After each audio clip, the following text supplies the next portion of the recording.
So that was easily the best game of the NBA playoffs thus far. The Warriors and the Thunder duked it out for an all-important Game 6. We were talking with Ben Mankiewicz, I don't even know how long ago. It was earlier in this series, and how the even games, obviously the most important, Games 2, Game 4, Game 6s.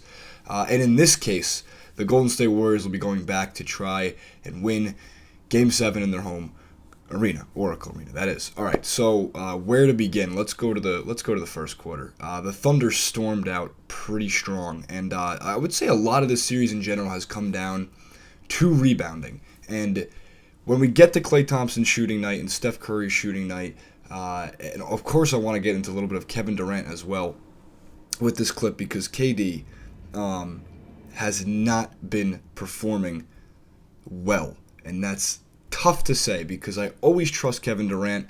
I always feel like he finds ways to score silently and lethally. But when it came down to it in this game specifically, Kevin Durant took a lot of shots that I would say were questionable. Even Kevin Durant has shot selection IQ that usually is higher than anybody else's on the court, almost at all times, but not in Game 6. And even worse is after one would rattle off the rim, if it wasn't for Robertson, Adams, Cantor, who all played better than Durant in that game, if it wasn't for them grabbing the rebound and putting it back, Durant got bailed out by that for most of the third and fourth quarter.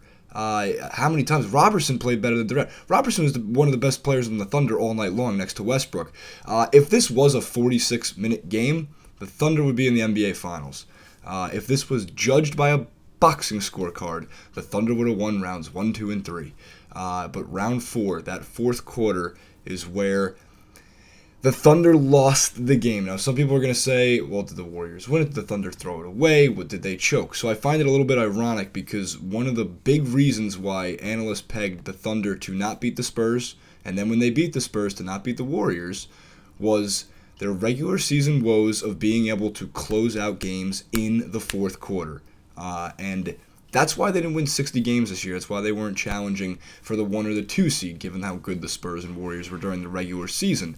And then the playoffs came, and Billy Donovan starts again trusting that Durant, Ibaka, Robertson, Westbrook lineup. Steven Adams starts emerging as a legitimate threat in the post on offense and on defense. Ibaka kind of went to this strange, I'm going to hide in the corner for most of the series. And then, in this game specifically, started becoming more active again, pulled some post moves early on. Marv Albert, much mentioned 100 times how that might have been the first post-up move he's seen Ibaka have all series. It was about 5 minutes left in the first quarter. He had a running hook, which is actually pretty cool to see. But back to this Kevin Durant shot selection thing for just a second, because he got bailed out by his rebounders. We talked all the time on the clips in the past about how rebounding is going to win this series, and it still should have won the Thunder that game.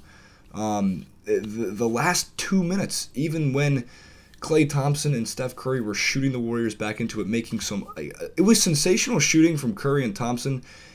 Given how sensational shooters they are and what we've seen all season long, that might have been the most impressive. Everything was on the line. They needed to make every single one of those three-point shots that they hit, and Klay Thompson set the record with 11 NBA playoffs and 11 threes in an NBA playoffs game.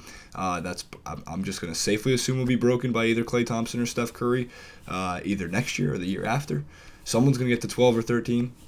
The previous record was 9, because even though Klay Thompson and Steph Curry are making these unbelievable shots, back to the rebounding, Russ Westbrook truly playing the best basketball we've ever seen Russ Westbrook play, again, until those last 2 minutes. I'm not going to harp on Westbrook for getting the ball stripped from behind. It was a heads-up play by Draymond Green, who just proves again how important Draymond Green is to that Warriors team and how essential he is to be playing the best defense he possibly can. Now, the Thunder turned the ball over a lot down that stretch in those final seconds, last minute of regulation. That strip was huge from Draymond Green because it was a one-possession game. It got it back into Curry's hands.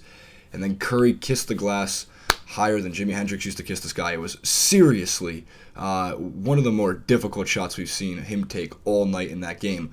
But not again to discredit, Russell Westbrook was making insanely difficult shots, layups, driving the lane, finding penetration, getting to the line, all night long, all game long, except for those last 2 minutes. That's the theme of this whole thing.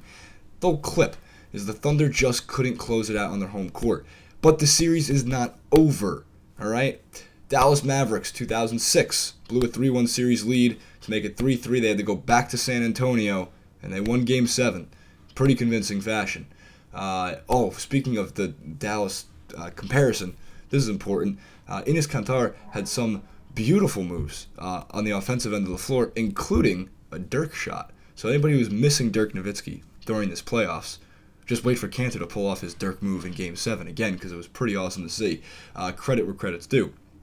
But all right, so Thunder how they've been playing, how the Thunder have been playing. If they aren't beaten mentally by this Game 6, they absolutely can come out and win Game 7. But so can the Warriors. I said the Warriors in 7 as my original prediction for this series. I haven't changed that prediction at any point.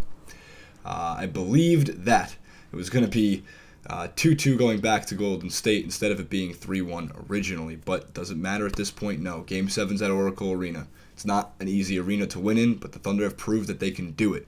So, I want to know what you guys think in the comments section below. Do you have the Warriors in 7, or do you have the Thunder in Game 7? Who needs to step up? How's the rebounding battle have to go down? Who's the X factor? Comment below, let me know. Follow me on Twitter at JasonRubin91. Same for on Instagram, at RealTYTSports on Instagram, at TYTSports on the Twitter. Awesome game. Best of the playoffs thus far. Game 7 should be fantastic on Monday night. I cannot wait.